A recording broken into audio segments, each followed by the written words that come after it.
E aí, Laís, tudo bem com você? Tudo bom, Marcelo? Obrigada aí pelo convite, por estar aqui no podcast de vocês. Eu que agradeço você tirar um tempo aí do seu sábado, né? Como você falou aqui, um solzinho de inverno aí no Brasil. E muito obrigado por você tirar um tempo para papear comigo aqui e contar com certeza que será uma história muito bacana aí para compartilhar com a nossa audiência. Laís, uma coisa que eu sempre peço para as pessoas fazerem é fazer uma pequena apresentação. Quem é você? O que você faz hoje em dia? Bem, hoje eu sou Senior Software Engineer na Stone, né? Colocando para girar aqui na empresa que quer pintar o Brasil e um pouco do mundo de verde, né? Já atuo na Stone há quase 3 anos, vai fazer aniversário agora em agosto, depois de uma fase conturbada aí no meio da pandemia, né? Acho que todo mundo passou por alguma transformação durante a pandemia. Eu faço de tudo um pouco, acho que a gente vai discorrer também sobre a minha história aqui na companhia, né? Mas mais recente, assim, dos meus achievements. Já faz 3 anos que eu sou AWS Community Builder, então eu contribuo com a comunidade AWS aqui no Brasil. Além de esse ano eu ter assumido o User Group do Rio. Eu trabalho com tecnologia desde 2015, mas a faculdade foi 2011, então tem já mais de 10 anos envolta nessa aventura, né, desse quebra-cabeça interminável que é programar para qualquer coisa, né? Perfeito. Vamos voltar um pouquinho no passado aí que você falou, você já trabalha com tecnologia há algum tempo, mas vamos voltar mais para trás um pouco e vou perguntar aqui, como é que o computador, como é que a tecnologia apareceu na sua vida, como é que isso pintou na tua vida? Cara, quando eu tinha uns 11, 12 anos, a minha mãe começou a trabalhar. E aí eu lembro que os turnos eram trocados. Eu não sei se minha escola era de manhã, minha mãe trabalhava à tarde ou ao contrário. E para eu não ficar em casa fazendo nada sozinha, a minha mãe me inscreveu em cursos na FAETEC, né, que é aqui no Rio, eu acho que ainda existe, acho que não terminaram de sucatear. É uma escola, né, que tinha aulas de inglês e algumas aulas de computação, de coisas de computação, assim, manutenção de micro, Word, Excel, essas coisas que existiam lá ali no início dos anos 2000. Então eu comecei a fazer esses cursos, então foi no curso de manutenção de micro da Fitec que eu aprendi que hardware que você chuta, software que você xinga, coisa que a gente até hoje tem esse ditado na área de tech. E aí nessa época, né, eu fiz esses cursos lá na Fitec, eu lembro até de usar terminal burro com algo que era Linux, mas eu não conhecia Linux na época, eu só conhecia Windows 98, Windows XP ali, né, nos PCs que eu usava na casa dos meus parentes. Então eu lembro que na FATEC a gente usava terminal burro para algumas aulas. Devia ser talvez um LibreOffice, alguma coisa da vida que a gente usava também. E era impressionante assim como que as máquinas travavam com muita frequência. E aí só depois de muitos anos que eu aprendi que o terminal burro, né, eram várias máquinas penduradas numa CPU e numa memória só. Então nisso eu acabei virando a sobrinha do computador na minha família. Então eu aprendi a formatar, aprendi a abrir a máquina e tirar uma poeira, a limpar a memória com borracha. É, E aí eu fui fazendo outros cursos, né? Tem uma escola que eu acho que ainda tem na minha cidade de Natal, que é a Mila Computadores, e teve uma época que eles tinham vários cursinhos assim de formação. Então eu fiz Flash, Dreamview, aquelas coisas todas, né? CorelDRAW. Então eu fui fazendo todas essas coisas para me manter ocupada nos horários que eu não estava na escola. Quando chegou aí, 2000 e não lembro o ano, mas assim, quando eu estava no segundo ano do ensino médio, isso era 2009, o Senai, lá de Santo Antônio de Pádua, né, que é minha cidade natal, aqui no interior do Rio, lançou uma bolsa. Na verdade, eles tinham lançado dois cursos, um de assistente administrativo e um curso de montagem e manutenção de micro, mas que ambos os cursos duravam coisa de 1 ano e meio, mais ou menos. E os primeiros que passassem, assim, os 6, 7 primeiros, ganhariam bolsa de uma companhia lá de Pago para poder fazer esse curso e, por aventura, depois, eventualmente, ser talvez contratado pela empresa ou ter alguma formação para ir para outro lugar. Então foi ali que eu me aprofundei mais, porque não foi um curso só assim, abre o computador, limpa a placa-mãe, troca a pasta térmica. Foi um curso assim de 150 horas, ou não sei quantas mil horas. Eu tenho certificado disso em algum lugar, acho que eu ainda tenho. Que foi um curso assim que tinha parte disso, mas teve parte de eletrônica, teve parte de programação, foi onde eu vi Pascal pela primeira vez. Então foi um curso bem extenso. Assim, é que metade dele a gente jogou Uno, porque tinha grade, mas não tinha professor para dar matéria, para dar aula. Então, nas aulas que não tinha professor, a gente ficava jogando Uno. Mas a outra metade realmente deu para aprender bastante coisa interessante. E foi onde que eu comecei a ver programação, né? Que eu aprendi ali alguma coisa de tabela verdade, essas coisas de matemática discreta, né? E a questão da programação. Mas, quando chegou ali em 2010 que eu tinha que escolher um curso, na verdade eu não queria. Na verdade, assim, no segundo ano eu queria fazer faculdade de educação física. Porque eu gostava de educação física na escola. Então, tipo, vou fazer educação física, deve ser legal ficar jogando o dia inteiro. A pessoa, né, 18 anos, não tem ideia nenhuma da realidade. Mas aí minha mãe falou que eu não podia fazer e tal. Então a segunda opção seria acabar indo para alguma área de algum curso de tecnologia. Por algum nível de maturidade que eu talvez tivesse na época, talvez ainda tenha hoje também, eu fiz uma análise dos cursos que existiam na época, que é a análise de sistemas, engenharia da computação e ciência da computação. Engenharia eu descartei porque era matemática demais. Análise de sistemas eu achei muito específico para a época, então eu pensei, vou fazer ciência da computação, porque a tecnologia ela evolui muito rápido e quando eu me formar, eu me especializo em alguma coisa. Então foi nessa que eu acabei escolhendo o curso de ciência da computação, mas aí, né, tinha vestibulares e coisas a serem feitas. Certo. Daí eu fiz o Mas vestibular. Quer perguntar alguma coisa? deixa eu te perguntar uma coisa aqui, que você falou uma coisa que trouxe você falou de memória e borracha, e trouxe uma certa memória para mim. E, se eu não me engano, o problema nessa época é que a memória era meio parecida com o que é hoje, né? Você tinha a placa-mãe do computador, você colocava a memória no slot, e às vezes tinha um problema de mau contato, alguma coisa assim. O que as pessoas faziam tirar a memória, pegava aquela borrachinha que a gente usava de apagar lápis, né?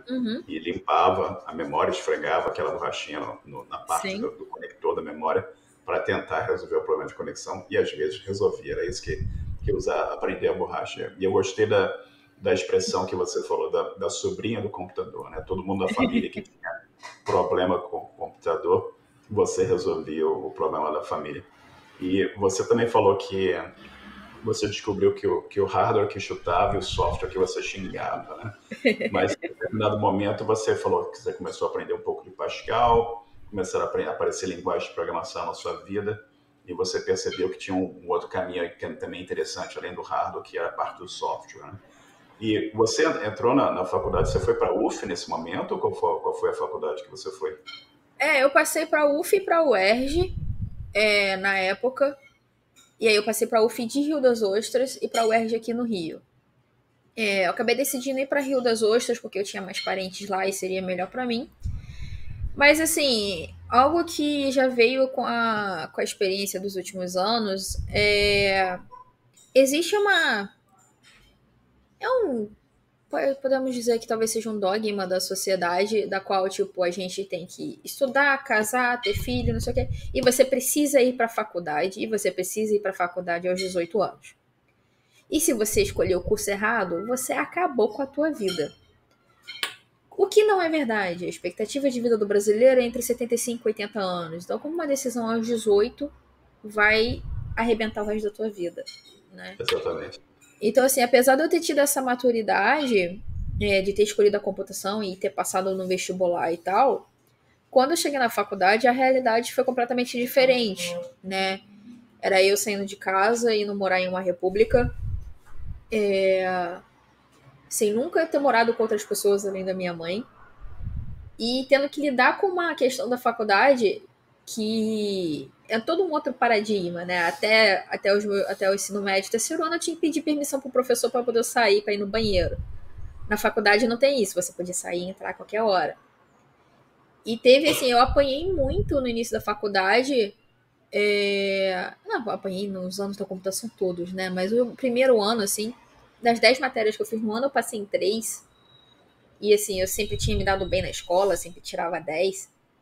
Aí tinha os problemas dos professores, né? Que tinham mania de reprovar 99% da turma. Mas também tinha a minha falta de disciplina em sentar o rabo e estudar para cálculo, para geometria analítica, essas coisas. Então, assim, eu fui para a faculdade porque era o próximo passo esperado, né? Pelo menos para a minha geração da minha família, né? Porque dos meus tios, da minha mãe e tudo mais, acho que ninguém foi para a universidade. Então, só essa minha geração, né? A geração dos meus primos, que teve a oportunidade de ir. Então, eu só fui aquilo ali sendo o próximo passo. Eu não pensei muito assim se programação era legal e tudo mais. Eu falei, eu vou escolher isso aqui e vendo o que dá, né? Não teve muito planejamento, muita exploração, que é o que eu acho que a galera deveria ter de oportunidade hoje, né? De tentar explorar algumas coisas, porque não necessariamente você vai encontrar essa resposta na universidade. Experimentação. Sim. Acabou que para mim deu certo, né? Depois de 10, 13 anos aí que eu saí de casa. Mas pode ser para outras pessoas também não tenha dado. Então, assim, quando eu fui para a faculdade, eu sofri bastante, principalmente em questões de relação, porque eu só tinha relação com a minha família. Então, você sai de casa, você tem que se descobrir de várias formas e você ainda tem que passar em cálculo. Então, foi uma situação muito delicada que eu fui passando. Depois foram greves. Inclusive, a UF está em greve de novo, mas eu vi a notícia agora que vai encerrar. Mas não tinha greve desde 2015, então, assim, quase 10 anos sem greve, tá até bom. Que se formou nessa época deu sorte. E assim, o que eu acabei fazendo durante a faculdade foram muitas invenções de moda, né? Eu cometi um erro que muitos alunos em Rio das Ostras cometeram, que foi deixar a matemática para o final e fazer a grade da computação. Né? A grade de computação a grade da matemática não travava muitas coisas da computação, mas a grade de Rio das Ostras era 50% dela era matemática. Já que só tinha 2 cursos de exatas lá, que era engenharia de produção e ciência e computação, e tinha que aproveitar os professores, então tinha grade muito pesada em matemática. E por causa desse histórico dos professores, de reprovação alta e tudo mais, a galera foi criando traumas, que isso foi se perpetuando para várias gerações de universitários, o que tornou muito difícil muita gente se formar, inclusive a mim. Né? Então, o que eu fiz na faculdade? Teve uma época que eu comecei a trabalhar para me sustentar, porque eu era sustentada por um tio e a grana já não rendia mais tanto, né? E eu não podia pedir mais. Então, eu comecei a trabalhar para me sustentar, para ter meu próprio dinheiro. Então, isso você já prejudica o seu semestre. Até ali 2015, eu fui só fazendo, né? Tentando sobreviver na universidade, entre trabalhos, entre bicos, né? Para poder ter minha graninha a mais. Até 2015, que eu resolvi ir na Campus Party. Eu nunca tinha ido em nenhum evento de tecnologia. O que eu sabia de universo de tech era o que estava dentro da academia, e a gente sabe o quanto a academia às vezes é atrasada em relação ao mercado. E nisso eu resolvi ir na Campus Party. Então eu me despenquei para São Paulo. Já tinha uma galera lá que ia na faculdade, mas eu nunca tinha me interessado até aquele ano que eu resolvi ir. Então eu resolvi para Campus Party, cheguei na Campus Party e falei, caraca, irmão, olha só quanta coisa tem nesse universo e eu dentro da minha universidade eu não vejo nada disso, né? É imenso o evento, né? Sim, é muito grande. E foi assim, surreal para mim ver aquilo tudo. Na época, eu conheci o André Garcia, né? Que ele já tá lá no grupo do Panelinha, do Dev Rio, né? Na época a Mozilla tava mandando, né, os evangelistas para falar do Firefox OS. Então eu vi palestra com eles, então eu fiz networking com eles, com o Ig, acho que também que eu conheci naquela época. Então eu voltei para a faculdade pensando, caraca, olha só quanta coisa e eu não tô por dentro disso, não tô vendo essas coisas acontecerem. Isso calhou de me inspirar na época de criar a Semana da Computação na Faculdade de Rio das Ostras, né? Na UF a gente tem a semana acadêmica, né, que Uhum. rola ali em outubro, mais ou menos. Mas Certo. nunca teve movimentação nenhuma, assim, pelo que eu me lembro. Lá de Rio das Ostras a gente ter algo do tipo da computação, além de, tipo, dos alunos que fazem iniciação científica e tal. Então, nessa invenção de moda, eu resolvi criar a Semana da Computação. Então, eu consegui trazer alguns palestrantes do Rio, estruturei algumas coisas para essa semana acontecer.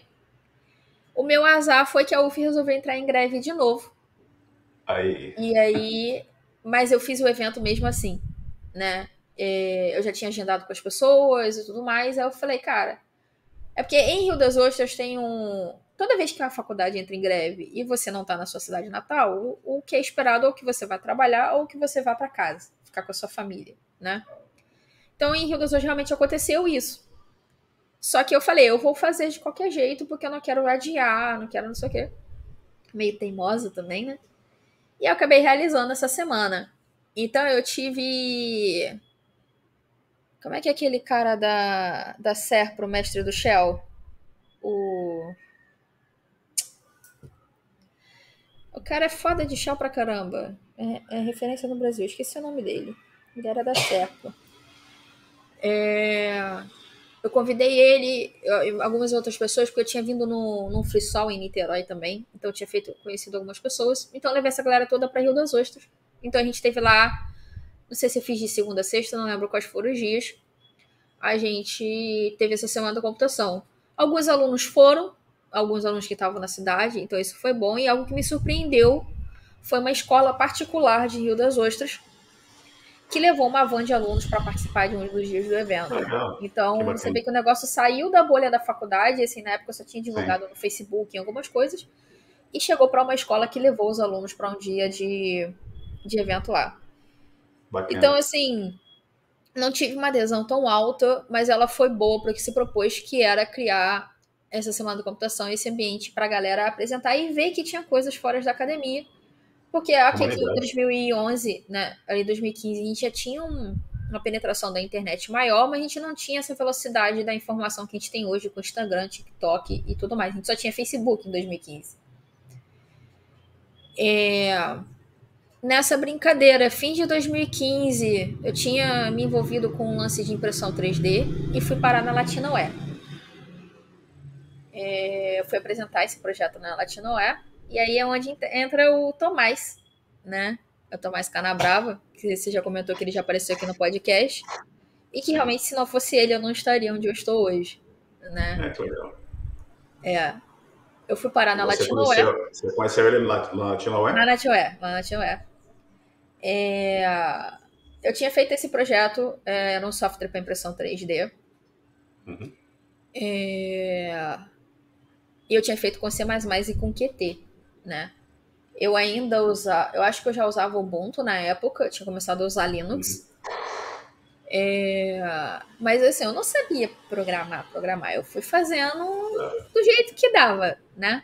Então a gente foi Gambiarra. apresentar na base da gambiarra. A gente foi apresentar esse projeto na Latinoé. Aí deu várias merdas, assim, tipo, do software não funcionar direito, de não conseguir conectar com a impressora e tudo mais. Não era só eu nesse projeto, tinha algumas pessoas, mas eu prefiro não entrar no assunto delas. Certo. E aí, no ônibus voltando pro hotel, eu tava reclamando com esse meu antigo colega. Eu falei, caraca, eu não acho ninguém que programa QT nesse país. Até então eu tirava dúvidas no Fórum Internacional do QT. Aí o Tomás levantou a mão. O Tomás estava literalmente sentado atrás de mim. Aí ele virou assim, quê? Como assim? Aí eu parei no hotel que ele tava. Aí ele começou a olhar meu código. A gente começou a conversar. Aí ele falou, aqui tem memory leak, memory leak, memory leak. Aqui tá errado, aqui não sei o quê. Aí ele foi falando várias coisas. E eu fui super trocando ideia com ele, né? No dia seguinte, ele convidou a gente a levar o projeto para dentro do KDE, já que era QT e era Uhum. interessante para o KDE. E aí eu tive ali alguns problemas com os meus, né, colegas, mas eventualmente Colaboradores. a gente levou o projeto para dentro do KDE. E o Tomás me pegou como sua pupila, né? Como se tornou meu mentor, me ensinando a programar, usar Git direito, a fazer as coisas certinhas, a quebrar as coisas melhor. E aí foi nisso que eu comecei a ver outras possibilidades, né? Porque até então eu ainda não procurava estágio, não procurava nada. Eu só estava tentando sobreviver à faculdade, né? Naquela época eu já tinha alguns sintomas de transtorno de ansiedade e depressão. Certo. Eu já fazia terapia mais ou menos naquela época, mas assim, eu não sabia o quanto que essas coisas impactavam a minha vida. Mas quanto mais eu comecei a ver outras possibilidades. Então aí eu entrei, né, no KDE e comecei a contribuir com outras coisas da comunidade do KDE. Eu entrei para fazer parte do Fundraising Working Group e mais alguns projetos, que eventualmente levou eu a fazer o GSOC de 2016, né? Para quem não conhece, o GSOC é o Google Summer of Code, que é uma iniciativa do Google de querer trazer pessoas para contribuir com o open source, e nessa brincadeira você ganha alguns milhares de dólares, né? Legal. Então eu construí um projeto do GSOC para o KDE, mas não para o meu software de impressão 3D, mas foi para o Umbrella, que é o editor de UML. E nisso o KDE me deu a primeira oportunidade de eu ir para fora do país, então foi para um falecido evento que tinha do KDE, que eu sempre quis ter ido de novo, mas teve só mais uma vez e eu não consegui ir, que era o Rwanda Meetings, né, onde toda a galera do KDE se juntava num casarão no interior da Suíça por uma semana para ficar programando. Você só programava em comida. Coisa chata, né? No interior da Suíça. Terrível. E aí, nisso o Tomás foi me orientando e me direcionando para várias coisas, e aí eu comecei a melhorar minhas habilidades como programadora. Mas ali nessa época de 2016, eu já estava vendo a hora que eu precisava de um estágio. Assim, eu não estava nem perto de me formar, mas eu precisava de um estágio, eu precisava dar um jeito de entrar no mercado. Porque a situação financeira estava bem ficando complicada. E como é que foi esse estágio? Como é que foi passar por esse estágio e chegar assim no teu primeiro emprego pago como profissional dessa área de tecnologia? Ali no finzinho de 2016, eu estava fazendo uma entrevista, eu me inscrevi no processo seletivo do estagiário da Rede Globo. E estava fazendo o processo para ser programadora júnior na TW, na ThoughtWorks, em Belo Horizonte. Eu reprovei no processo da TW. Eu cheguei aí em BH fazer entrevista presencial, só que eu fui virada. Tipo, eu saí de Rio das Ostras 4 horas da manhã para chegar no Rio 5, para chegar em Belo Horizonte meio-dia de avião. Eu cheguei lá, não tinha cabeça para pensar para poder conseguir me passar na entrevista. E aí, minha outra alternativa era o estágio da Globo, que em princípio eu também tinha reprovado na primeira fase. Certo. Só que eu estava no meio de um festival em Rio das Ostras. A gente tem lá o Festival de Jazz e Blues, que é o maior da América Latina. E assim, eu vou desde que eu me entendo por gente, desde que eu saí de casa. E eu recebo um e-mail da Globo na sexta-feira perguntando se eu podia estar às 9 da manhã no Jardim Botânico de segunda para participar da entrevista coletiva. Aí eu, claro, né? Só que eu tava rouca. Eu cheguei no Rio, assim, eu cheguei na entrevista coletiva quase sem voz. Eu não falei com ninguém. Tipo, eu parecia até mal educada, mas eu queria salvar o pouco de voz que eu tinha para na hora que eu tivesse que me apresentar. Então, nessa época, assim, eu nunca tinha trabalhado para ninguém. A minha experiência era por ser mais com o KDE. E mais as ajudas que o Tomás vinha me dando, né, como meu mentor. Aí eu fiz a entrevista coletiva.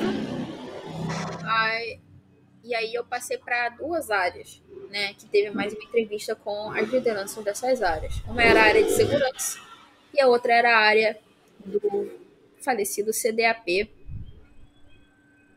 que agora eu não lembro qual era o acrônimo dessa sigla. Centro de Produtos e Aplicações? Não lembro. Aí na área de segurança eu não passei, porque era uma área mais de compliance, seria mais, né, uma área mais regulatória. E como eu gostava de programar, o próprio líder da área me falou alguns anos depois que tipo, eu seria infeliz lá. Inclusive, a menina que passou para essa vaga, ela está na Globo desde então, há 7, 8 anos. E ela já é mestre em segurança. E ela estuda aqui em Niterói. Eu encontro com ela de vez em quando e acompanho as redes dela. Então, ela se aproveitou muito da oportunidade lá. E aí eu acabei passando pro CDAP, pelas minhas Uhum. habilidades em C++, porque hoje você não tem Certo. muita gente que começa a programar em C++, vai para Node, vai Correto. para Python, para alguma coisa Uhum. mais de alto nível, e você não começa em C. Porque muito do legado que a gente tinha ali da área era em visual C++. Então, Uhum. acabou que essa história toda de eu fazer em C++ calhou muito, né? Aprender C++ no KDE, calhou muito para eu conseguir meu estágio na Globo. Incrível, né? Sim, né? Foi. Você, a vida é interessante, né? Você começou, olha só o que a gente está conversando aqui. Você começou a fazer o projetinho lá da impressora 3D, por KDE, com C++. Aí você vai foi na Campus Party, né? Que você Uhum. foi, você vai mostrar para o pessoal lá o projeto. Vai no Latinoware, vai mostrar o projeto, que é onde está o Tomás, né? O universo conspira a seu favor. O Tomás está lá, você pega o ônibus para ir embora, que o Tomás está no ônibus sentado atrás de você. Aí o Tomás ouve o que você fala, o Tomás fala assim: eu acho que eu posso dar um pitaco nesse negócio aqui. Né? O Tomás começa a te mostrar o que faz, onde é que tem memory leak e tal, e de repente aparece essa oportunidade na Globo, onde você tem a oportunidade de usar o seu talento lá do C++ num estágio que vai abrir outras portas. É incrível como as coisas vão conspirando na vida assim, e você vai evoluindo, né? É impressionante isso. Mas conta mais, como é que foi o estágio, como é que isso evoluiu até você começar um trabalho como profissional da contratada, né? Além do estágio. Assim, em 2016 já teve outra side quest também que já tinha iniciado, que foi a de palestrante. Então eu tinha ido na Certo. Campus Party 2015, né? Teve essa palestra na Latinoair, mas não considerei grandes coisas, dado algum contexto da época. Mas em 2016 eu já tinha ido para a Campus Party como palestrante. Eu fiz uma palestra sobre QT na Campus Party, que estava cheia de gente. Teve até um conhecido meu que desenterrou uma foto e falou: Caraca, Laís, eu tava nessa palestra sua, a gente nem se conhecia. E aí hoje que a gente é amigo, porque a bolha tech é bem pequena. Certo. Mas assim, durante a jornada na Globo, tinha muito desse legado para cuidar, mas a gente não fazia mais tanta manutenção naquilo. E assim, Uhum. o que eu consigo lembrar de projetos legais foi realmente assim, que fiz uma diferença. Porque o que aconteceu? Quando eu comecei a estagiar na Globo, que eu vim para Niterói, eu ainda tentei continuar em ciência da computação aqui. Mas Certo. eu tinha feito Enem em 2016, porque talvez eu não conseguisse fazer aqui com a minha matrícula em outra sede e tal. Então, quando eu entrei na Globo, eu tinha aberto o SISU, mas eu não me inscrevi para o SISU do primeiro semestre, porque eu estava morrendo de medo de perder meu estágio, porque precisa estar vinculado, então, sei lá, se meu chefe não gostasse que eu fosse trocar de curso, eu também não perguntei a ele, né? Mas a gente dá um desconto pela timidez e ansiedade da pessoa. Eu acabei não trocando de curso no primeiro semestre de 2017, mas abandonei o semestre no meio por diversas crises de pânico que eu estava tendo, Uhum. Uhum. com as matemáticas, que eu estava fazendo física, cálculo 3, mas uma coisa eu comecei a ter crise de pânico. E eu falei, cara, não dá para continuar nesse curso, não tem condições. Certo. E aí eu abandonei, e no segundo semestre de 2017 eu passei no SISU para fazer sistemas de informação. Uhum. E aí foi quando as coisas começaram a se acertar, porque né, tive meus problemas de depressão e várias coisas. Nessa época, em 2017, quando eu vim para Niterói, o Tomás começou a pagar terapia para mim. Então, assim, por isso que eu falei, cara, se não fosse o Tomás, eu não teria chegado até aqui. Eu cheguei em Niterói num estado bem deplorável mentalmente. Uhum. E aí foi quando ele começou a me ajudar mais, né, nessas oportunidades. Então, o estágio na Globo, eu fui aprendendo algumas coisas, foi onde eu já comecei a mexer um pouquinho com o que hoje a gente chama de DevOps. A gente não tinha Uhum. esse conceito tanto difundido em 2017. 2017 ainda era cinza de mim, essas coisas. Não tinha mais tanto o rolê do DevOps. Não tinha ainda, né? Então ali eu aprendi a usar Ansible. Eu fiz uns pipelines em Ansible pra gente fazer alguns deploys automatizados, porque também não tinha Docker. A gente fazia deploy no bare metal. Subia o Certo. serviço no systemd para poder fazer deploy das coisas e era assim que funcionava. Uhum. Já em 2018, a gente teve um projetinho interessante é, que chamava SWF, Simple Workflow, que o Yuri, que era do meu time, ele projetou, porque era a Copa do Mundo e a gente precisava receber os vídeos da FIFA para poder serem transmitidos na Globo, né? Os cortes, não a Certo. transmissão ao vivo. Uhum. Então a gente precisava pegar esses vídeos do sistema da FIFA, trazer para o sistema da Globo. Uhum. Esse foi um projeto que foram vários meses, eu contribuí em algumas partes dele. Que era um sistema distribuído que pegava evento de disco, usava filas, tipo, toda uma parada distribuída que eu não tinha nem o conceito. Eu só sei que eu estava usando, eu não sabia o que era um sistema distribuído, essas coisas. Uhum. E aí a gente pegava esses vídeos, processava e jogava para dentro do sistema da Globo. E isso acontecia tão rápido que aparentemente tinha uma cota de quantas horas de vídeo poderiam ser exportados. A Globo estourou essa cota. De tão rápido que era o sistema, então a galera, vou pegar mais. E aí a galera acabou tendo que estourar essa cota, teve um boleto a mais pra Globo pagar na época. Mas a gente recebeu um e-mail da direção do esporte agradecendo o nosso trabalho, que o time exportou mais de 170 horas de vídeo, né, que foi transmitido tanto no jornalismo quanto no esporte, né, ali durante a Copa de 2018. Que é um negócio assim que hoje eu olho com outros olhos, porque na época do CDAP, e na verdade de todos os lugares que eu passei, depois eu sempre fiz projeto pequeno que impactam poucas pessoas. Assim, de 1.000 a 2.000 pessoas, nada em grande escala. E realmente o projeto da Copa foi um negócio assim que, sei lá, 300 pessoas, 200 pessoas estavam usando. Mas aí, cara, foi um negócio que foi para 200 milhões de brasileiros que assistiram a Copa do Mundo de 2018. Então, o trabalho que a gente fez habilitou a Globo a passar isso para todos os brasileiros. Então, essa foi só um insight que eu tive alguns anos atrás, porque eu falava, cara, eu não tenho nada para contar de projeto. Eu falei, não, mas eu tenho um projeto aqui que eu contribuí, e esse projeto contribuiu para a Globo transmitir vários cortes da Copa do Mundo. Foi divertido. Conta um pouquinho, pessoal, o que é DevOps? Explica um pouquinho o conceito de DevOps para o pessoal que nunca ouviu falar disso. Cara, até algum tempo atrás, DevOps era cultura, né? O significado de DevOps era um conjunto de boas práticas, guidances, coisas do tipo, para você criar automações, né, de tudo quanto é tipo de coisa. Depois a gente pode decorrer mais sobre automações, né, quando a gente entrar mais no questão de nuvem. Hoje já se perdeu um pouquinho dessa questão da cultura, que virou mais a profissão, engenheiro DevOps e fulano DevOps. Mas ainda tem essa coisa da cultura, né? Que a gente sabe que de uma infraestrutura, né? A gente precisa, o DevOps ele ajuda a cuidar da infraestrutura que habilita todo mundo a fazer deploy das suas aplicações e ter as coisas funcionando. Então hoje para mim DevOps ainda tem esse viés da cultura, mas perdeu um pouquinho pela banalização da buzzword, assim como todas as outras buzzwords de TI que são banalizadas com o tempo.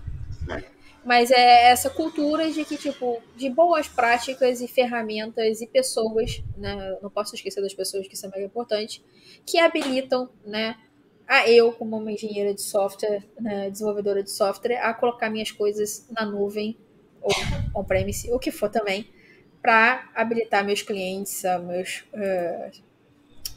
as pessoas, né, a utilizarem softwares e todos os sistemas que a gente tem hoje. Certo. E você falou de deploy também, né? Que o pessoal que não entende é o tradicional colocar em produção, né? Você criou uma aplicação e você, o que eu vou fazer com isso aqui? Você quer que alguém use a sua aplicação. Então você, em geral, você tem um ambiente de teste, você testa a sua aplicação e você, no momento que está pronto, você vai colocar em produção e você usa esse conceito do deploy, né? Como se você estivesse empurrando aquela aplicação para uma máquina, um conjunto de máquinas, ou a nuvem, o que seja, onde as pessoas vão poder usar a tua aplicação. E você falou de cloud, você falou rapidamente aqui, a gente conversou um pouco sobre a AWS, Stone também aqui no comecinho do nosso papo. Como é que o cloud apareceu na sua vida? Como é que pintou a AWS na sua vida? Bem, depois que meu estágio na Globo acabou, eu acabei sendo terceirizada, o que não me deixou muito feliz na época. E foi uma época que acabou todo mundo da minha área a começar a pedir demissão ou mudar de área. Então eu aproveitei o embalo e resolvi sair da Globo para outras oportunidades. Então eu fui para uma empresa, uma startup aqui no Rio, que na época era de inteligência artificial. E assim, um pouquinho antes de eu sair da Globo, eu tinha começado a mexer com Terraform e a gente estava migrando algumas coisas de on-premise para a nuvem. Então eu tinha aprendido ali um mínimo de Terraform e Beanstalk para poder, né? O Beanstalk é o serviço de containers da AWS tipo o Heroku, mas eu não recomendo utilizar não, tem melhores. O App Runner agora seria uma alternativa boa para se usar, também da AWS. E aí, quando eu fui para essa empresa, a gente estava desenvolvendo um back-end. Era um aplicativo para fazer autenticação facial, né? Então, abriria portas, você poderia botar webhooks na sua casa para abrir porta, catraca, o que você quisesse, né? Que fosse. Então, quando eu cheguei lá, a infraestrutura de desenvolvimento / produção estava em duas EC2 com Docker Swarm abertas para a internet, aquela coisa toda que é um ambiente assim, para sua máquina, ok, para produtivo não faz sentido. Então, muitas coisas que aconteceram comigo vem desse meu incômodo com alguma coisa assim, que tipo, cara, isso não tá certo, tem como fazer melhor. E aí eu vou lá e faço. Eu não vejo porque eu não posso fazer essas coisas. Então, quando eu vi esse ambiente, eu vi que tipo isso não ia escalar, porque a gente já estava começando, a gente começou já numa arquitetura de microserviços, que hoje com mais maturidade, olha, cara, podia ser um monolito, não precisava daquilo. Eu resolvi aprender a AWS, e aí nessa época eu já conhecia o Gomex e o Somatório, que são, né, duas pessoas da comunidade DevOps aqui no Brasil. Então eu comecei a conversar com eles para ver o que eu podia construir. Aí eu acho que eu fiz um curso na Udemy sobre o fundamentos de AWS. Então ali em 2 meses eu tinha conseguido criar toda uma infraestrutura na nuvem com Terraform. Não tinha deploy automatizado, era na minha máquina, no meu usuário de admin mesmo. Para a gente ter um ambiente de desenvolvimento e um ambiente produtivo, né, com pipeline de deploy, tudo certinho para o time conseguir utilizar. Então foi nessa que eu comecei a enveredar pelos caminhos de AWS. Porque na época eu lembro assim, eu estava usando algumas coisas do SS, né, que é o orquestrador de container da AWS, que eu achei bug. Assim, teve um bug que foi fechado, eu abri esses bugs em 2020, teve um bug que foi fechado no início desse ano. Para você ver também como é que demora algumas coisas. Com certeza. Então, eu acabei me enveredando mais sobre essa questão da nuvem, sobre gestão de AWS. Então, eu virei a dona da conta da AWS da startup. E aí, eu comecei a conhecer outras pessoas da área, o account manager da AWS e tudo mais. Então, a gente foi evoluindo essa arquitetura das contas. E aí, a gente pode entrar em várias outras veredas aí de AWS. E aí, foi onde eu fui me especializando cada vez mais. Isso já era 2020 ali, né? Durante a pandemia. E aí eu fui estudando cada vez mais e cada vez mais mexendo com infra. O que eu particularmente não gosto muito, porque depois de um tempo fica chato. Muita coisa de operacional dentro de DevOps, né? Seja do Terraform, seja automação de CI, tudo depois de um tempo vira Ctrl+C e Ctrl+V. Então você pode automatizar isso através de ferramentas de templates. E aí fica chato. E eu sou uma pessoa ociosa, então eu não quero ficar cuidando da operação. Tem que ficar vendo log, dashboard, Datadog. Não é um negócio que eu curto pra mim. Mas eu acabei ficando sem escolha, porque meu próximo desafio depois dessa startup foi trabalhar com Kubernetes. Que foi outra invenção de moda. Não foi outra invenção de moda, foi trabalho, né? Eu não tive escolha. Que foi mexer com Kubernetes. E que é uma ferramenta que eu criei ranço desde então. Eu não acho que a gente precisa disso tudo para botar as coisas em produção. Metade dos profissionais da área não precisariam existir se não fosse o Kubernetes. Então eu sou sempre do partido do mais simples. Então o ECS me atende, mas tem vendor lock-in. Não ligo, cara. É container. Se eu precisar mudar, eu mudo para outro lugar. Eu não preciso de Kubernetes só porque eu não quero usar o ECS. Parou um minutinho aí, vamos explorar um pouco esse tópico interessante aí, porque a gente está falando de um monte de tecnologias aqui, né? A gente falou de container, né? Que antigamente você não tinha container, você criava lá um programinha e você colocava aquele programinha, instalava na sua máquina, ou instalava a máquina da empresa, ou a máquina do amigo ou da amiga e tudo bem, né? Mas aí esquecia alguma coisa, alguma dependência, alguma coisa que não tinha sido copiada e dava problema na máquina do amigo, ou da amiga, ou da empresa. Ah, não, esqueci um negócio aqui, um arquivo que está aqui na minha máquina. Aí surgiu esse conceito do Docker, do container, né, que basicamente você empacota, né, como fosse um container, aquele container de barco mesmo. Você coloca todas as dependências, as camadas diversas e você leva aquilo para outras máquinas, como você mencionou. Né? Aí você tem o serviço da AWS, que é um serviço de cloud, né? Que o pessoal, como o pessoal fala, cloud é o computador em algum outro lugar, né? Então, mas se você parar para pensar da AWS, o GCP, o Azure, todos eles têm um serviço de compute, né, que oferece CPU, né? Você tem um serviço de storage, algum tipo de bucket, onde você vai colocar seus dados, ou algum serviço de database, seja lá qual for, Cloud SQL, qual for o database que você vai usar, Postgres, o que for. E você também tem um serviço de network, né? Você tem que conectar os diversos pedacinhos do puzzle.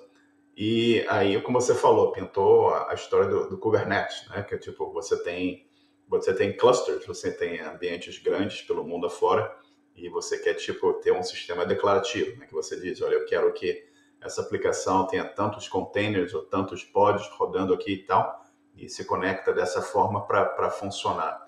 E voltando aqui para o AWS um pouco, o que você fala, eu não preciso necessariamente do Kubernetes. Explica para a gente, por exemplo, alguém que não conhece nada de cloud hoje, eu tenho uma aplicação que eu quero produzir, uma aplicação pequena, sei lá, eu fiz um website e eu quero colocar esse website, essa web app, disponível para o pessoal do meu colégio ou o pessoal da minha universidade usar. O que você recomendaria para essas pessoas usarem assim, para colocar essa aplicação na AWS? Lambda ou alguma coisa semelhante? O que você recomendaria? Bem, assim, para quem programa Python já vai ter ouvido esse ditado que às vezes usar Django é usar um canhão para matar uma formiga, né? Então você Certo. pode usar Flask, aí o HTTP, algumas outras coisas. O Kubernetes para mim é a mesma coisa. Veja, eu me incomodo com as coisas como elas são, então eu quero melhorar. E eu quero melhorar, e o meu foco é sempre em custo. Então eu quero o Certo. menor custo possível da minha nuvem, né? Para poder gerar mais valor para o negócio. O Kubernetes, para mim, quando eu usei só em 2020, para deixar isso específico, ele tem um overhead operacional muito grande. Você precisa de um time especialista em Kubernetes para cuidar que aquela coisa funcione 100% o tempo inteiro. Então, são os pipelines, são as ferramentas de rollback, são as EC2 por baixo, se você estiver usando na AWS, né, dentro do EKS, ou talvez até usando o Fargate, então assim, vai depender ali do seu custo, para deixar claro.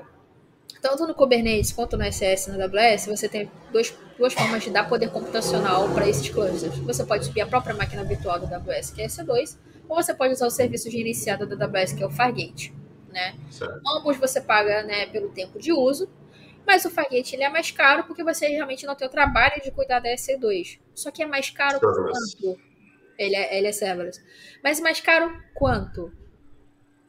O profissional que você precisaria estar ali para cuidar daquele cluster de EC2 é mais caro, se a gente pensar no cenário de CLT do Brasil, do que o que você vai pagar mais por usar o Fargate. Então, o Kubernetes, para mim, ele tem um overhead operacional muito grande que o SES ele atende. O SES tem escalabilidade, tem monitoração. Assim, eu não passei por cenários de que o SES não me atenderia, né? Pensando no cenário que eu estou usando containers, não indo 100% serverless na Lambda. Então, assim, o Kubernetes para um dev, se você é desenvolvedor back-end, a única coisa para mim que você precisa saber é Docker. Você precisa saber botar sua aplicação em um container, ter um Docker Compose para rodar local com todas as suas dependências, beleza. Para produção, é que se a gente já pensar, cara, o Kubernetes, você já vê a CNCF, você abre lá. Olha quanta coisa você pode pendurar ali dentro. Então, se você começa a querer usar aquilo ali, você tem que aprender mais uma penca de coisa, como se back-end não fosse difícil o suficiente. Já não tivesse coisa suficiente para você aprender. Certo. Então, o SS, para mim, ele é um serviço que eu amo, né? Eu já usei muito. Para mim, ele é o meu go-to service em caso de containers. Ok, que aí se você vai para um cenário que você tem a grana para manter um time de Kubernetes, para manter os clusters no ar, e esses caras vão fazer o heavy lifting para você, como a gente hoje tem na Stone, né, que a gente tem uma estrutura chamada Caravelas, que é para deploy de containers, que é uma estrutura baseada em Kubernetes, eu tenho todo um time de não sei quantas dezenas de pessoas que está cuidando daquilo ali, fazendo heavy lifting, criando automações para que eu só precise deployar a aplicação e não me preocupar mais. Uhum. É que eu tive uma experiência que é diferente da grande maioria da galera que é back-end, é que eu me envolvi nas duas coisas. Eu me envolvi em back-end e eu me envolvi em criar infraestrutura do zero. De criar VPC, de criar as redes, subnets, toda uma gestão de conta da AWS, que teoricamente um back-end, que mesmo que comece na nuvem, não tem. Então eu era dona de computador AWS, eu era dona de ambiente, de usar vários serviços da AWS para criar uma estrutura multi-account e tudo mais, que são boas práticas que a gente tem que seguir. Então, quando assim, como eu acabo analisando essas coisas mais a fundo, eu acabo tendo esse senso crítico, tipo, eu não quero utilizar isso. E eu tomo ranço da tecnologia, como eu tomei ranço de Kubernetes. Porque, para mim, é um heavy lifting muito grande que não corrobora com o custo operacional que eu tenho de manter aquilo. Certo. Se eu subir meu SS hoje com o Fargate, meu custo operacional é zero. Tipo, meu custo de manter aquilo ali com o Fargate, meu custo operacional é zero. Eu não preciso me preocupar. Eu quero deployar as coisas e esquecer que elas existem. Eu não quero o PGINE me alertando, eu não quero nada. Eu quero deployar e esquecer. No momento que, tipo, eu acabo tendo que me preocupar com o cluster de Kubernetes, eu nunca vou esquecer. Porque alguma coisa vai dar errado, alguma coisa tem que atualizar, alguma coisa assim. É por isso que esse lado serverless da AWS, não falando de Lambda em si, mas tipo, desses serviços gerenciados que você vai pagar mais caro, para mim vale muito a pena pagar mais caro, porque eu não vou ter isso, e é que a AWS vende, né? Que você foca no valor do negócio e não ficar cuidando de infra quando você está usando esses serverless. Mas tem sim, diversos trade-offs que a galera pode entrar em discussão. Eu realmente não tenho entrado em discussões assim para poder ver o que a galera pensa. Mas eu, Laís, penso: se eu posso deixar a AWS cuidar disso e focar em outra coisa, eu não tenho que me preocupar com aquilo, eu vou usar. Então, assim, não vou usar Kubernetes. Assim, eventualmente na Estônia eu vou ter que usar o Caravela, mas eu estou fazendo tudo serverless, então eu não vou precisar do Caravela. Já estou indo mais para Lambda e tal, para algumas demandas internas. Mas, assim, assim, de conhecimento, você vai entrar nessa área, você não vai fazer o mesmo caminho que eu trilhei, né? Porque eu sou especialista nas duas coisas, em AWS e em desenvolvimento. Mas, assim, também é aquela coisa, você pode usar a abstração que o Kubernetes te dá, mas no dia que ele der problema, você vai precisar olhar embaixo do capô. Certo. E se você não souber o que está embaixo do capô, aí você vai ter uma noite complicada de on-call.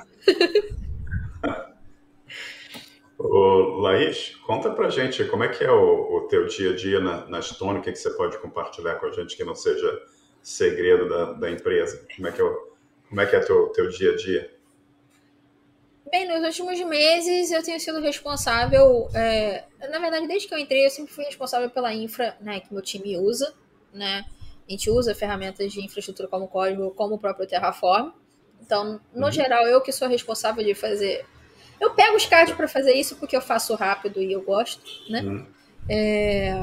Mas eu sou responsável por desenhar os novos projetos que estão vindo. No meu time, a gente tem muita carga legada que está explodindo aos poucos e a gente quer desligar essas coisas porque precisamos desligar.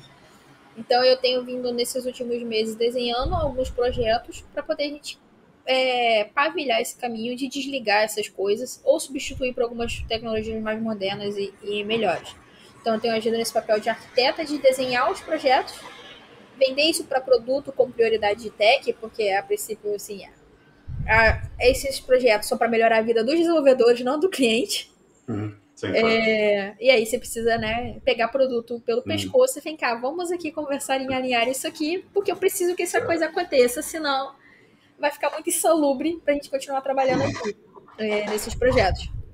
Eu sei que eu exagerei um pouquinho nos adjetivos, não necessariamente é assim, mas meu papel tem sido mais esse, de desenhar os projetos, codar alguma parte deles, seja na infraestrutura ou no desenvolvimento, Além de eu tocar algumas agendas internas, realmente só a Semana da Computação em Rio das Ostras não foi o suficiente para mim, né? Inclusive a Semana da Computação ela existe até hoje, então depois que eu Que saí, bacana. eu fiz 2 edições, mas depois que eu saí a Semana da Computação ela se perdurou, então tive esse legado lá em Rio das Ostras que permanece Sensacional. até hoje, sim. Aham, Os alunos se juntaram e fazem. que E bacana. na Stone eu toco uma agenda interna que é a Guilda Tech, que é uma agenda Uhum, quinzenal, que é para troca de conhecimento. Então, às vezes eu convido algum sim. conhecido de fora, algum amigo de fora, ou o próprio colaborador da Uhum, empresa vem compartilhar alguma coisa. certo. Então, a gente, por exemplo, essa semana teve uma agenda com a MongoDB, e agora na próxima agenda a gente vai ter a agenda com a Daíra Dog. Então, Uhum, eu busco também trazer para a galera que está ali dentro o que está acontecendo por aí, né? Então tem gente de palestrante interno, né, de funcionários que fizeram alguma coisa uhum, legal e querem compartilhar, ou certo. eu convido pessoas de fora também. Ô, Laís, conta um pouquinho pra gente, conta para a nossa audiência aqui, o que é Infrastructure as Code? Explica um pouquinho o que é Infrastructure as Code. Explica o papel do Terraform nessa coisa toda pra gente. Bem, nessa brincadeira, né, de mexer em AWS, você vai inevitavelmente você vai se deparar com não dá para fazer tudo no console, as coisas precisam ser replicáveis. O console que eu falo é a tela da AWS, né? Uhum, As coisas precisam ser replicáveis. E com isso veio esse conceito que a gente tem de infraestrutura como código, Infrastructure as Code, uhum, que é programaticamente você gerenciar e criar recursos na nuvem. Né? O Terraform realmente hoje é a ferramenta mais difundida, apesar das polêmicas envolvendo ele. Né? Tem gente adotando o OpenTofu, então eu não sei como é que isso vai ser para o Terraform, mas tem empresas que estão adotando. Ou outras ferramentas como o próprio AWS CDK ou o Pulumi. Então, quando a gente faz essas questões de. Quando a gente vai gerir as coisas na nuvem, o ideal é que a gente faça isso como infraestrutura, como código, para poder isso ser replicável e isso ser rastreável também. Né? Então, o Terraform é a ferramenta hoje mais difundida do mercado, onde você usa a própria linguagem que a HashiCorp, que é a dona do Terraform, criou, que é o HCL, para escrever a sua infraestrutura de uma forma declarativa, como se a gente estivesse escrevendo um YAML da vida ou um JSON, né? O AWS tem a própria ferramenta dele que tem o CDK, que eu não curto muito, e o CloudFormation, que eu detesto. É um YAML infernal, né? Então o Terraform ele acabou caindo na e é uma graça do infernal, foi ótimo. todo YAML é infernal, né? Então, Pleonasmo. Leonardo, então o Terraform ele acabou caindo mais na graça do povo pela sua facilidade, né, de você conseguir criar os recursos na AWS. É uma ferramenta que eu já uso bastante, já contribui com alguns módulos públicos. Também no YouTube a galera pode achar, tem umas 3 palestras minhas em eventos por aí falando de Terraform. Que é realmente a ferramenta que a gente usa, né? Diferente do que eu trabalhei quando na startup em 2020, que eu rodava o Terraform na mão, hoje na Stone a gente tem um pipeline automatizado, né? De deploy de Terraform, onde eu edito o código localmente, jogo para o GitHub e aí no GitHub tem uma automação através do Atlantis que ele roda para a gente o Terraform lá, depois do processo de review de código nos ambientes que a gente tem, né, nas contas que a gente tem. Então, o Terraform ele habilita você a escalar sua infraestrutura na nuvem de uma forma rastreável, né? Delegando, né, separando a responsabilidade ali entre contas, então você consegue fazer em contas diferentes, vários lugares, sem muito trabalho, né? Sem fazer muito heavy lifting. Então, isso, para mim, não é um resumo do que seria infraestrutura como código. E mal comparando, mas se você pensar na analogia da computação física, né, que você tem um data center, você vai colocando computadores na medida que você coloca, o Terraform usa o cloud, né, e vai colocando, ó, preciso de um computador, cria o computador, preciso disso, do load balancer, cria o load balancer e conecta esse negócio todo numa VPC, o que seja, e disponibiliza aquilo para a sua aplicação. Ô, Laís, conta pra gente um pouco sobre o que é ser um AWS Yes. Community Builder e o trabalho que você está fazendo também como líder do AWS User Group no Rio de Janeiro? Bem, nessa aventura de AWS, né, nos últimos anos, que cada vez mais eu fui me especializando na gestão de AWS, no uso do SS, em 2018, me convidaram para palestrar no AWS Summit em São Paulo. Nessa época, assim, em 2017, 2018, eu já tinha começado a estabelecer uma reputação no mercado como palestrante, então não é à toa que tem esse monte de crachá aqui, muitos são de palestrante, então eu estabeleci uma reputação dentro do TDC, dentro da Campus Party, dentro de outros eventos, e aí a galera já me conhecia e eu sempre, tipo, tudo que eu aprendo, eu coloco no meu blog.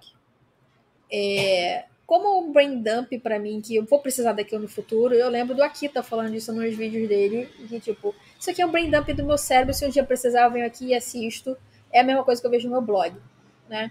Mas eu não vejo por que não devolver para a comunidade tudo que ela me deu, né? Seja a comunidade do KDE ou posteriormente a comunidade da AWS. Com esse convite para palestrar no Summit em 2018, eu descobri o programa do AWS Community Builders. Porque normalmente esse palco do Summit, ele é só para quem é AWS Hero ou Community Builder palestrar. Porque internamente você submete palestra, existe uma avaliação e aí você pode ser selecionado ou não. Mas pela questão de representatividade, me convidaram. E aí falaram, por que você não se torna Community Builder? O que é isso? O que é de comer? O que é? Então, na época, as inscrições para o Community Builder estavam abertas. Então, eu me candidatei. E passei, e hoje eu estou no 3º ano. Né? Todo ano tem uma renovação. O que é o AWS Community Builder? É um programa da AWS para incentivar você a aprender a AWS e a compartilhar conhecimento para a AWS. É difundir mais realmente o conhecimento de nuvem. Só que não necessariamente você precisa ser especialista em AWS para poder ser um Community Builder. O processo de seleção hoje ele é anual. Sim, ele é anual. Antigamente tinha 2, 3 vezes ao ano, mas como escalou muito, né? Hoje somos mais de 2.300 builders ao redor do mundo. O time da AWS que cuida disso não teve escalabilidade para poder fazer mais vezes ao ano. Então, o programa, você submete para a AWS o teu perfil com o link de 2 conteúdos que você produziu sobre a AWS. Seja um artigo, seja um vídeo, alguma coisa você precisava ter produzido sobre a AWS para poder ser avaliado para entrar no programa. Então, eu tive a aprovação nesse programa por causa de alguns conteúdos de container que eu já tinha na época. E dentro do programa, você recebe $500 em crédito para usar na nuvem. 1 ano da licença do Cloud Academy, que não chama mais Cloud Academy, acho que é QA agora. Que não sei se é só QA ou se tem um nome por baixo. Você ganha um kit de boas-vindas e você assina um NDA, o NDA, do Not Resuscitate, lembrando de House. E você assina um NDA porque você começa a ter acesso a informações confidenciais da AWS, que você tem esse acesso a serviços que ainda vão ser lançados, coisas assim para você contribuir com a sua opinião. E acesso ao Slack, né, com todos os AWS Heroes, vários funcionários da AWS, para poder você trocar conhecimento. Então, a ideia é que ali dentro você consiga crescer e reforçar a tua fundação de conhecimento de AWS e crescendo nesse programa. Né? Tem outras coisas, divulgar e tudo mais. Então, você tem várias oportunidades ali dentro, né, que você pode explorar dependendo do que você quer. Eu, particularmente, acho a régua de entrada muito baixa, mas aí o que eles fazem, né? Quando você vai renovar para o 2º ano, o teu conteúdo não pode ser mais básico. Então, de acordo com que você vai renovando os anos, o teu conteúdo precisa aumentar a dificuldade. A dificuldade não, ser mais avançado, para mostrar que você está evoluindo com este programa. Então, eu entrei agora no 3º ano. Ainda ganhei um voucher de certificação também. Uma voucher por cada ano. O que facilita muito, né? Porque é $100, $150 uma das provas.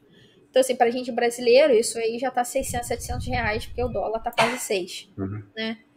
Então, é um programa que dá pra você explorar muito, mas eu sinto ainda um pouquinho de falta de estrutura nele e, tipo, de uma orientação. Tipo, Ok, eu tenho que produzir mais conteúdo, Uhum. mas que caminho que eu posso seguir aqui dentro? Porque os community builders eles também são classificados em algumas coisas. Então, eu sou community builder de container. Aí tem community Uhum. builder de data, tem Certo. community builder de banco. Então, assim, acho que falta talvez um direcionamento do programa do que, tipo, me ajuda só mais um pouquinho aqui para ver o que eu posso extrair daqui, porque às vezes Uhum. eu posso chegar aqui Uhum. perdido e se eu não sei o que eu quero da minha carreira, Certo. falta uma orientaçãozinha, sabe? Uhum. É, mas o que oportunidades que eu tive ali dentro? Teve eu participei de um programa piloto para formação de palestrantes. Uhum. Apesar de eu já palestrar por muitos anos, você fazer isso em inglês, né, foi realmente uma grande diferença para mim, Muito legal. que me levou a fazer uma palestra no Reinvent ano passado. A palestra que eu fiz Sensacional. nesse programinha, né, nesse projeto, nesse programa piloto, fez com que eu falei, vou mandar essa palestra para Las Vegas e ver o que acontece. Eu tirei meu visto, porque, tipo, eu só vou mandar essas Uhum. coisas se eu já tiver meu visto. Eu tirei meu visto e eu Claro. falei, vou mandar. O não eu já tenho. Mas eu Uhum. achava que eu não ia passar, não. Acabei passando. E aí eu fui para Las Vegas ano Legal. passado pro Reinvent. Para quem não sabe, o Reinvent, ele é o maior evento da AWS no mundo. Ele é o maior evento de tech no mundo. E acontece sempre depois da Black Friday no fim do ano, encerrando todos os eventos do ano. Que a gente tem, né? O AWS Summit, que são os eventos Uhum. nacionais, e o Reinvent, que é o evento internacional.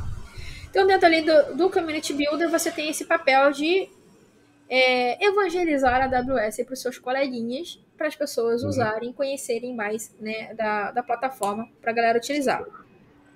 Outra coisa que a AWS faz para fomentar a comunidade são os AWS User Groups. Então, o Uhum. User Group, ele não tem assim, esse processo seletivo para você entrar, para você Uhum. ser líder. Basta assim, vou começar a organizar meetups da AWS aqui. Aí você entra em contato com os evangelistas Latam, né, da AWS, e aí você ganha ali os acessos ao meetup.com e algumas ferramentas para você começar a organizar esses meetups na sua Certo. região. Então, no Brasil a gente tem diversos user groups, tem o do Rio, tem o de São Paulo, tem o de Campinas, deve ter algum em Minas, perdido. Esses são os que me vem na cabeça agora. E aí a gente ressuscitou o do User Group Rio desse ano. Assim, o pessoal pegou muito no meu pé e eu, gente, eu tô cheia de coisa, eu não quero assumir essa responsabilidade agora, mas acabei aceitando depois que minha vida deu uma Legal. acalmada, porque quem era o líder daqui do Rio era o Felipe Barreto, da ICOR, e ele acabou tendo que mudar São Paulo, ele acabou tendo que mudar para São Paulo e aqui no Rio ficou sem ninguém. Então, hoje tem eu e mais dois colegas aqui no Rio, que a gente pegou Uhum. o Meetup para poder ressuscitar e voltar ele aos poucos. Cara. A gente já fez 2 edições presenciais e uma online. A gente deve abortar online porque realmente não tem quórum. Então devemos fazer presencial, mas com uma janelinha de tempo mais longa, entre 45 e 50 dias, porque aqui no Rio a gente já tem vários outros meetups. Tem meetup de Docker, meetup de Terraform, meetup da CNCF, Caramba. meetup de Grafana. Uhum. Então, assim, botar um atrás do outro, a gente sabe que a agenda da pessoa já é difícil. Então, Porque não botar vários falta, assim, não falta coisa para fazer. porque não falta coisa para fazer.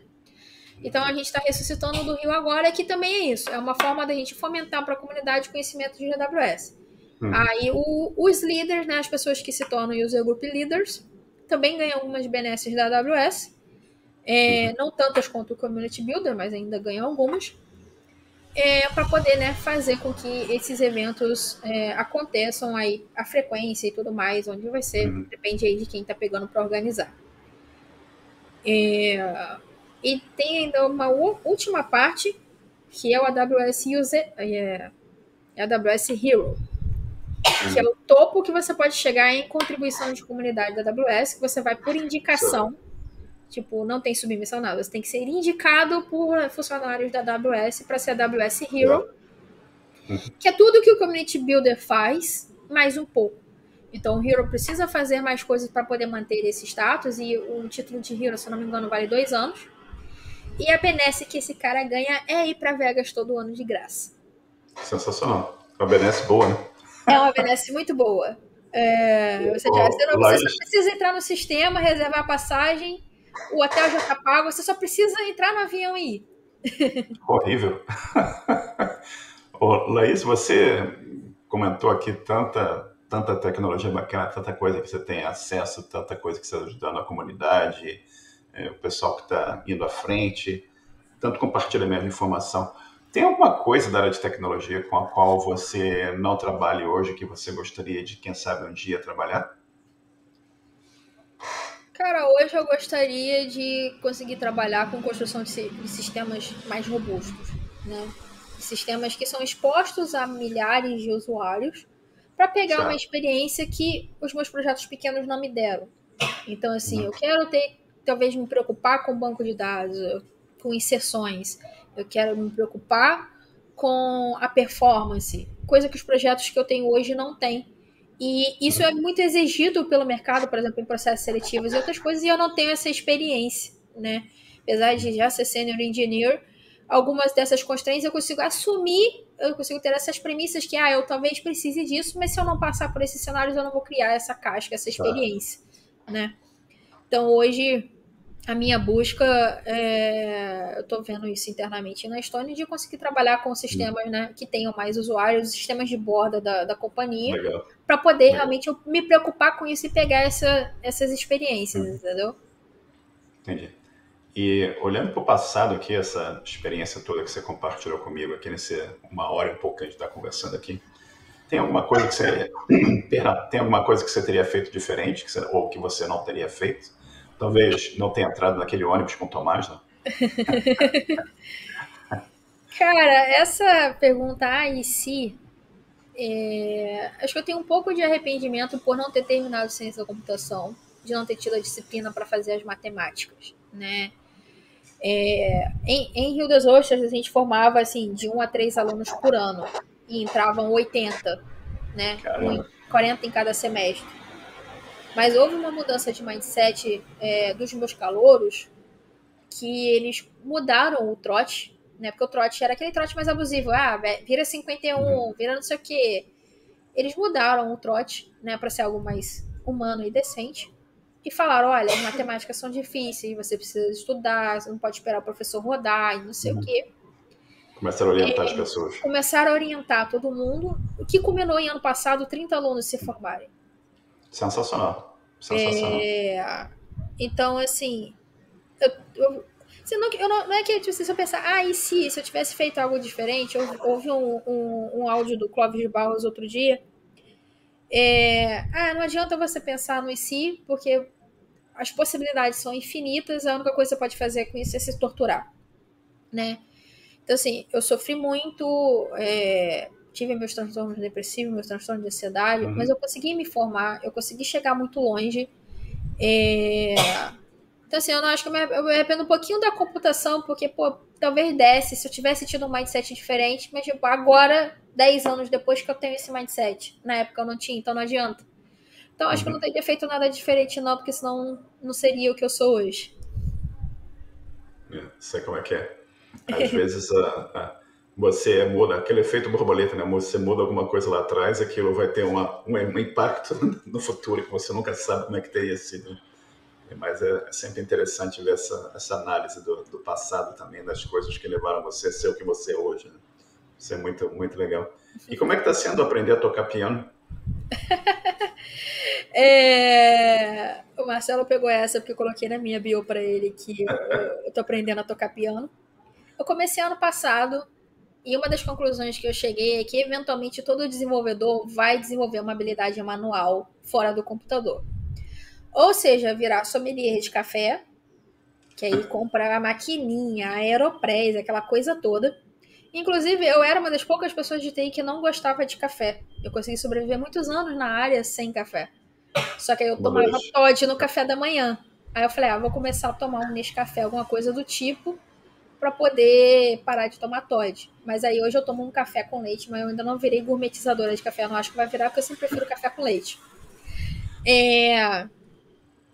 Mas, então, ou você vai virar sommelier de café, ou você vai virar marceneiro, como o Magno deve ter comentado, talvez, Sim, ou um instrumento musical, né? certo. Então, eu sempre gostei muito de música clássica. Eu falei, por exemplo, do Festival de Jazz e Blues Rio das Ostras, então tem muita música instrumental.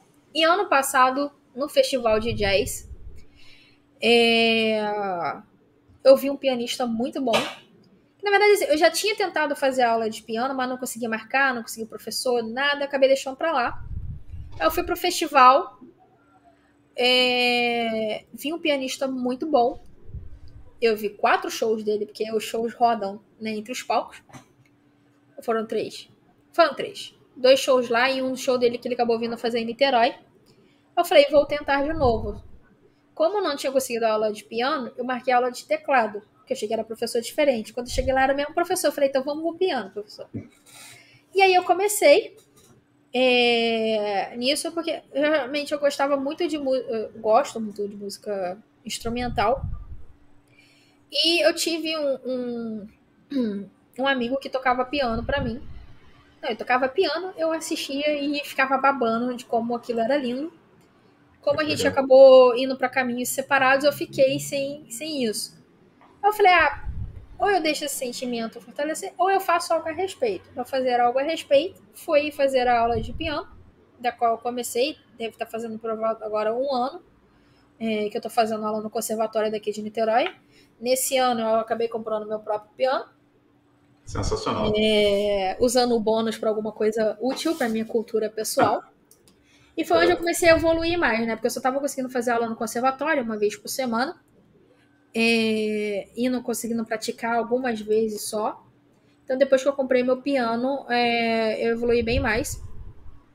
E, assim, é uma tarefa... Foi algo que eu comecei, porque acho que a gente de tech gosta muito de quebra-cabeça, de manter a mente ocupada, de ser desafiado. O meu trabalho não estava me desafiando tanto. Eu precisava botar a cabeça para funcionar para alguma coisa. E o piano acabou sendo o alvo desse tempo ocioso. Então tem sido bem legal, assim, de ver a minha evolução.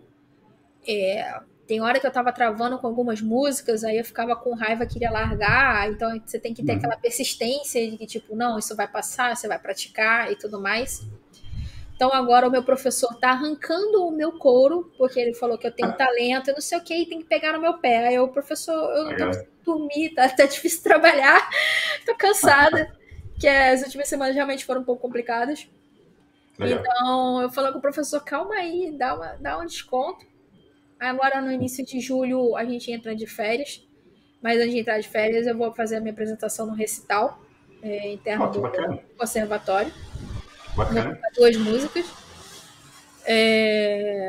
Porque o recital do meio do ano eu não participei do ano passado, porque eu entrei já em cima. E o recital do fim do ano eu fugi, porque eu entrei numa viagem atrás da outra. Eu falei, não tem como eu treinar música pro recital para dezembro. Eu acabei trancando o curso por 2 meses e retomei em janeiro. Então, aí o professor falou, agora no recital desse ano você não vai fugir. Então eu não fugirei. Tem até que praticar um pouquinho ali as músicas, né, para poder ficar tudo na ponta do dedo. Mas tem sido uma experiência interessante e é aquilo, né? A gente tem vários fatores que podem proteger a gente, por exemplo, do Alzheimer. Saber o segundo idioma, como a gente da área de tech acaba aprendendo o inglês, né? Ou o espanhol. É um fator preventivo, né? Diminui até 50% a chance. E se você aprender um instrumento musical, não lembro qual é a porcentagem agora, se era mais uns 30%.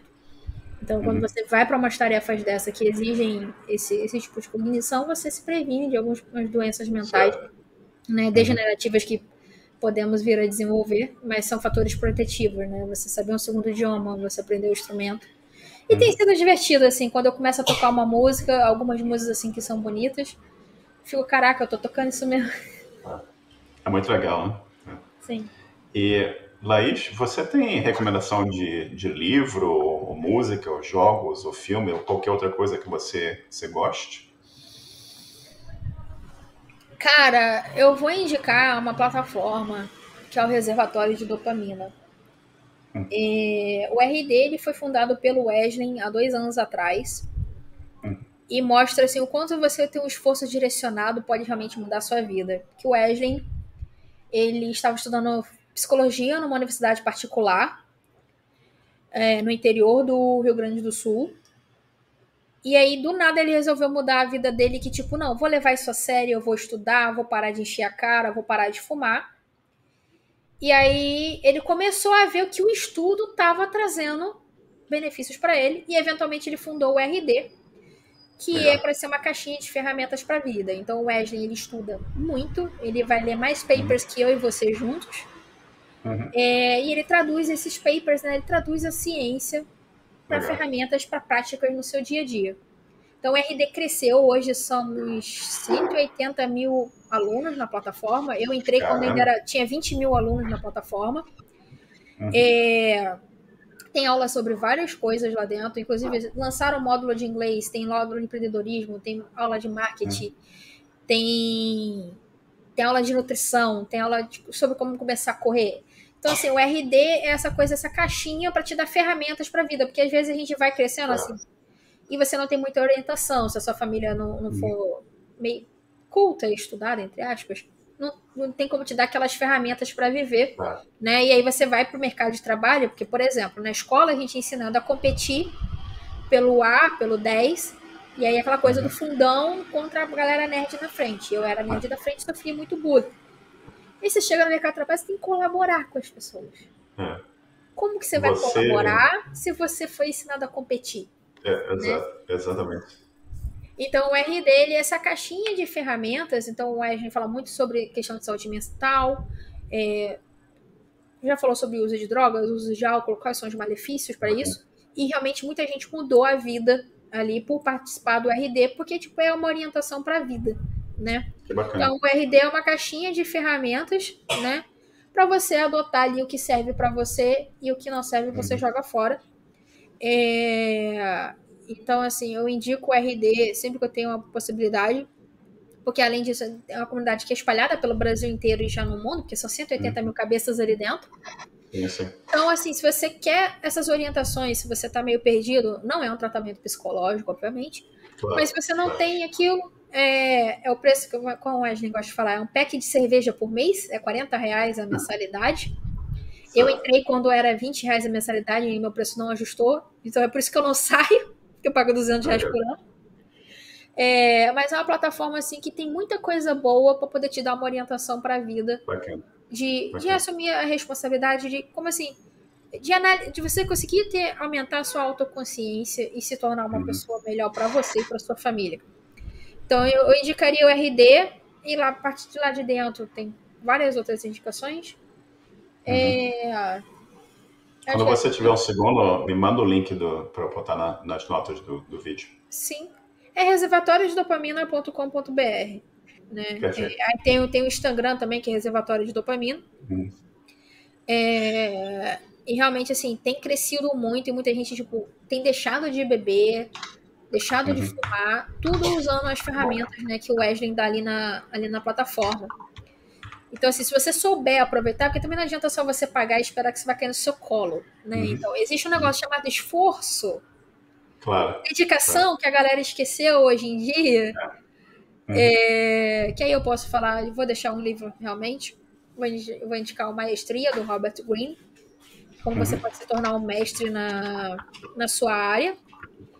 E uma das coisas que ele fala realmente no início do livro é sobre esforço, e eu acho que às vezes falta um esforço, não vou dizer dessa geração, mas das pessoas que acham que é tudo tipo, isso é take for granted, é meu direito, quando na verdade não é. Então o RD tá ali, o RD vai te dar as ferramentas. E para você mudar a sua vida, você vai ter que sentar o rabo na cadeira e estudar para fazer isso, entendeu? Toda verdade. Sem esforço, eu acho que é meio complicado a coisa à frente. Né? E, Laís, tem alguma pergunta que eu não fiz que você gostaria que eu tivesse feito no nosso papo aqui? A gente falou, foi coisa. A gente falou bastante coisa. Cara, assim, acho que eu teria mais uma palavra final do tipo, algo que eu tenho ficado nos dilemas ultimamente, eu tenho trabalhado na terapia, muito se fala, né, tipo, tenha um objetivo, crie um plano, mire e atinja aquilo. Eu cheguei até aqui sem planejamento nenhum. Né? Mas tem uma coisa, um ditado que a galera fala, né? Que a sorte é quando a oportunidade encontra a preparação. Eu não sei se eu me preparei, mas eu encontrei a sorte, até como você delineou, né? Do match do Você Mais com a Globo e do que eu fui fazendo depois, né? Que ali já em 2018 eu já consegui, por exemplo, voar mais sozinha, sem tanto ajuda do Tomás, por exemplo. Mas a questão assim, mas o que você vai mirar se você não faz ideia de qual? Tipo assim, são milhares de possibilidades, quanto mais possibilidade, mais perdido você fica. E sem pessoas para você se inspirar, você continua ficando mais perdido ainda. Então, não se torture por não saber o que você quer. Eu tô numa fase assim que eu não sei muito bem o que eu quero. Eu gosto das coisas que eu faço, mas não tenho tirado mais tanta satisfação delas. Então, o piano foi uma alternativa, mas não é uma coisa que vai matar todos os outros problemas. Mas assim, busque pessoas que te inspiram, busque esse networking de pessoas que vão te levar mais longe. Porque realmente eu tive a oportunidade esse ano de palestrar na Brasil JS e eu mudei, tipo assim, 70% dos meus slides de um dia para o outro da minha apresentação por causa do que eu vi no primeiro dia do evento. Né? As palestras estão no YouTube da Brasil JS também. Eu mudei minha palestra toda pelas inspirações que eu tive ali e eu não tinha isso há anos, né? Então, assim, busque estar nesses ambientes que te inspiram e que te puxam para ser uma pessoa melhor. Porque vai chegar um momento que você vai chegar num platô e não vai haver o que você faça, você não vai conseguir ir mais longe. E esses ambientes vão gerando ideias também, né? Como? Gerar ideias, sim. E o RD é um negócio que defende essa questão do ambiente, né? De você estar no ambiente para onde você quer ir. Né? Porque se você está no ambiente que todos fumam, você eventualmente vai acabar fumando. Se você está no ambiente que todos estudam, eventualmente você vai estudar também. Exato. Então, sim, use a minha história como uma inspiração para a tua vida. Eu cheguei até aqui, pode ser por sorte, pode ser por esforço. Eu não tenho régua para poder medir isso. Mas, assim, tem as suas réguas também, né? Tente descobrir as suas réguas. Não vai se comparar com outra pessoa, porque realmente nós viemos de caminhos diferentes e tudo mais. Mas tem a sua régua, pelo menos assim, você medir, tipo, se tá tendo algum nível de sucesso para você mesmo ou não, se é esse o caminho que você quer ir. Porque realmente é difícil. A vida, no geral, né, não é fácil. Carreira também é outra coisa muito mais complicada, de carreira, reputação e tudo mais. Mas é isso, tipo, busquem pessoas que te inspiram, né? E que te ajudem a chegar mais longe, como o Tomás me ajudou, como pessoas que me inspiram, como a Yara Singer do TDC. Pra você, tipo, ser alguém melhor, né? Realmente te pergunta, não, acho que a gente cobriu bastante coisa da minha história. É sempre bom falar sobre isso, porque eu crio perspectivas diferentes. Essa, por exemplo, do projeto da Globo, foi milhões. Eu tive num outro podcast que eu participei também. Mas que te pergunta realmente não tem nada, foi só essa mensagem final mesmo. Se você me permite acrescentar, Laís, eu acho que uma coisa que é bastante evidente em você falou sorte e tal, eu acho que o mais evidente em você é a persistência. As coisas aparecem na sua vida, mas você abraça aquela oportunidade que apareceu e você cai em cima daquilo. Eu acho que é bastante importante para as pessoas em geral persistir. Né? Você pode não ter objetivo de nada, mas eu acho que você passou aquela oportunidade na sua frente, você tem que abraçar aquela oportunidade e ver onde é que aquela oportunidade te leva, persistir, seja o que for. E você analisa também, você fez isso várias vezes aqui na tua trajetória, você avaliou, você pensou, esse negócio não está funcionando, eu gostei dessa ideia aqui. Deixa eu criar aqui esse evento na universidade aqui que vai ajudar não só a mim, mas outras pessoas na comunidade. Isso tudo acaba retornando no seu favor. Não, você já tem, né? Exatamente. E teve coisa que eu fiz, tipo, eu vou jogar verde aqui. Se eu colher maduro, beleza. Se eu não colher, beleza também. Então teve muita terapia envolvida para chegar nesse ponto, porque, tipo, não é fácil. E nos últimos anos também muito estoicismo também, né? De ver o que tá fora do meu controle. Mas assim, eu fui fazendo essas coisas, eu fui abraçando elas, às vezes, sem boa parte delas, sem muita consciência, né? Só depois que eu fui colhendo os louros e tomando a consciência disso. Mas, cara, se der a oportunidade, tipo, o Wesley mesmo também fala dentro da plataforma da RD, e outros professores lá também, que, tipo, se você tem a oportunidade de se expor, você vai. Eu tenho medo de falar em público. Vai dar teu jeito de dar uma palestra.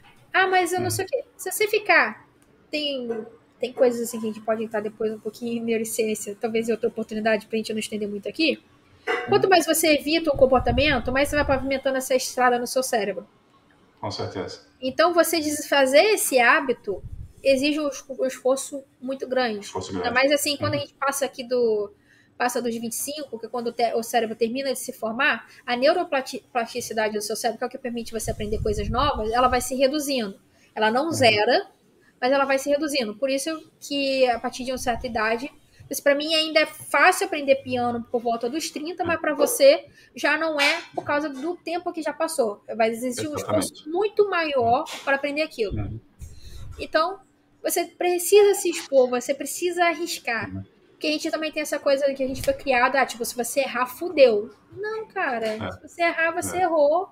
Se você for maduro o suficiente, você aprende uma lição com isso. E vai aprimorando. E vai aprimorando, exatamente. Exato. Laís, prazer enorme falar contigo. Eu acho que a gente podia falar aqui por umas 5 semanas seguidas, sem problema algum. Muito obrigado por tirar um tempo do teu sábado aí no Brasil. Agora já são 5h25, não, perdão, são 3h12 da tarde, né? Isso. Então, um prazer enorme, um prazer total aqui, e muito obrigado aqui pelo teu tempo. Fica um pouquinho comigo aqui, eu vou parar de gravar, a gente conversa aqui um pouquinho, mas deixa eu parar de gravar aqui.